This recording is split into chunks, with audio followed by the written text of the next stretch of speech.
प्रचाराची रणधुमाळी आज सुरू झाली असली असं वाटत असलं तरी उमेदवारी अर्ज भरताना जो सगळ्या कार्यकर्त्यांचा उत्साह आणि त्यांची उपस्थिती ह्याच्यातूनच आमचा विजय हा नक्की आहे, यावरूनच दिसून येत आहे।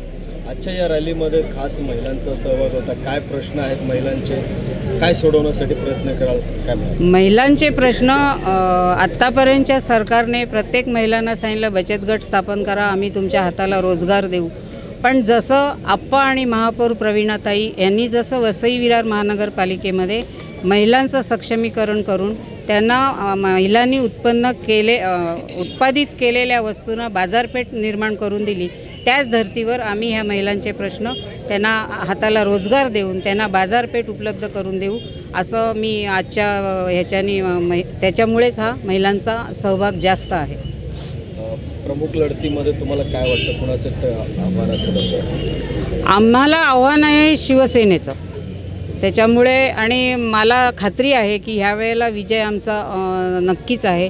कारण ह्या मतदारसंघाचं प्रतिनिधित्व हे मी पहिल्यांदाच करत नाही आहे, ह्याच्या आधी मी 3 वेळा निवडून गेले होते, मी राज्यमंत्री म्हणून काम केलं आहे। पण ह्या नवीन जिल्ह्याच्या ह्याच्यामध्ये ज्या अडचणींना ह्या इथल्या नागरिकांना सामोरं जावं लागतं आहे त्या ह्याच्याकरता असं मतदारांना एक आवाहन करेन की जे वसई विरार महानगरपालिकेमध्ये आप्पा करू शकतात त्याच धर्तीवर त्यांचा ह्या नवीन जिल्ह्याचं एक सक्षमीकरण, चांगला जिल्हा, सुंदर जिल्हा अशा दृष्टीनं त्यांचा मानस आहे।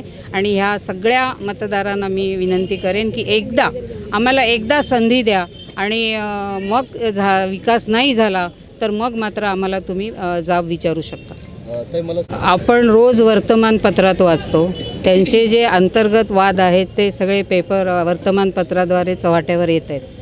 परंतु ह्या मतदारसंघाची मला पूर्ण माहिती आहे, हा मतदारसंघ मी पिंजून काढलेला आहे, ह्या मतदारसंघाच्या असलेल्या अडचणी ह्याची मला जाणीव आहे आणि त्या मी प्रत्येकाच्या फक्त माझ्यासारखे आणि मी स्थानिक उमेदवार असल्यामुळे इथे प्रत्येक गाव हा पिंजून काढलेला आहे। त्याच्यामुळे ह्या मतदारसंघातल्या असलेल्या अडचणीवर आम्ही मात करू आणि इथल्या नागरिकांना, मतदारांना न्याय देऊ।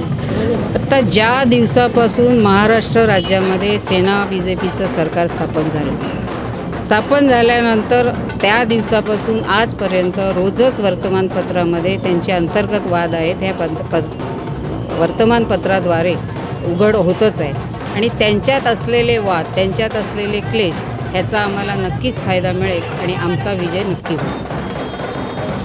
वासियांना नवीन जिल्हा झालेला आहे, त्यांच्या असलेल्या ज्या समस्या आहेत म्हणजे आता वाढती लोकसंख्या लक्षात घेतली तर पाण्याचं नियोजन हे नीट झालं पाहिजे, ड्रेनेजची लाईन व्यवस्थित झाली पाहिजे, शेवटी गटार असणं आणि गटाराचा शेवट असणं हे जास्त महत्त्वाचं आहे। सगळ्यात महत्त्वाचं इथे अनेक प्रश्न आहेत, कष्टकरी आहेत, आदिवासी आहेत। कारण आज ह्या पालघर विधानसभा क्षेत्रातला जो आदिवासी मजूर आहेत, स्वतःचं जमीन मालकीची असूनसुद्धा त्याला वीटभट्टीच्या कामासाठी दुसऱ्या तालुक्यात जावं लागतं। तर आमचं एकच आता मानस आहे की सगळे पक्षाचे नेते, कार्यकर्ते आणि माझ्या मतदारांना सांगणं आहे की इथल्या तरुणांनी, इथल्या स्थानिकांनी इथेच कमवावे, इथेच राहावे आणि इथेच कमावलेला पैसा इथेच संपवावा, एवढीच मी त्यांना विनंती करते।